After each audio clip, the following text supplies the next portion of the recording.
Today we're going to sit down with the owner and broker in charge, Robby Wilkins, and talk about the business he spent the last 40 years building here in Lexington County.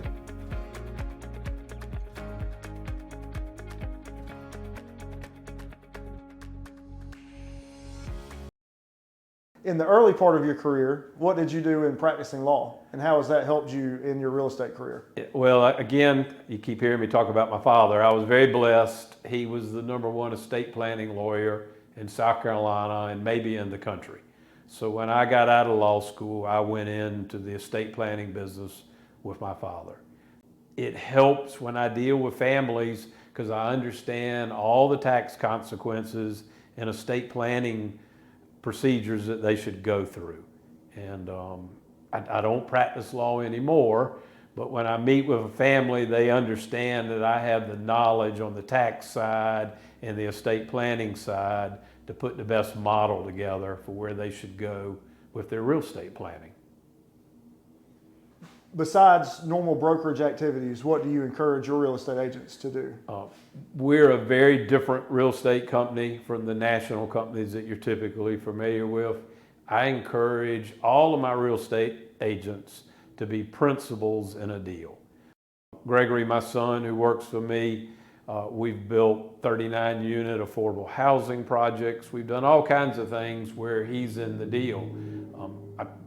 I would say I do 2 to 3 deals a year with my agents, and it's just training them to follow in my footsteps and being good developers in and around the town of Lexington. When you're working with a landowner and they have some serious concerns about traffic or, environmental concerns for what could happen to Lexington when they develop their property, how do you address those?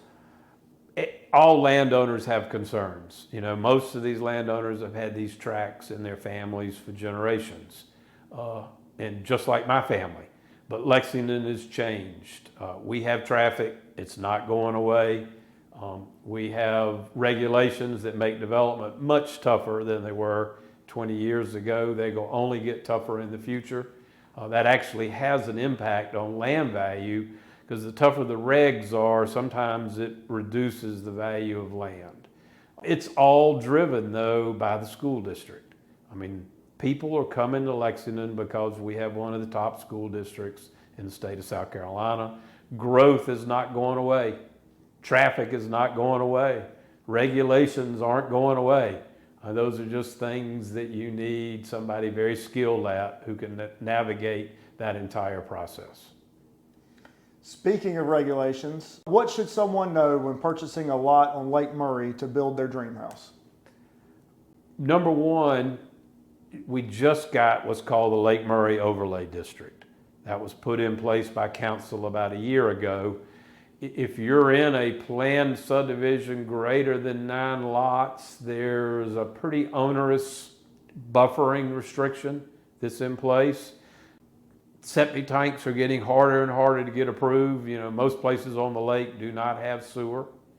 The 100-foot minimum width of a lot that allows you to get a dock is a tough thing, because we're ending up with pieces that are harder to develop, and they're going to have wetlands, environmentally sensitive areas on them, all kinds of other rules and regs that just make it harder.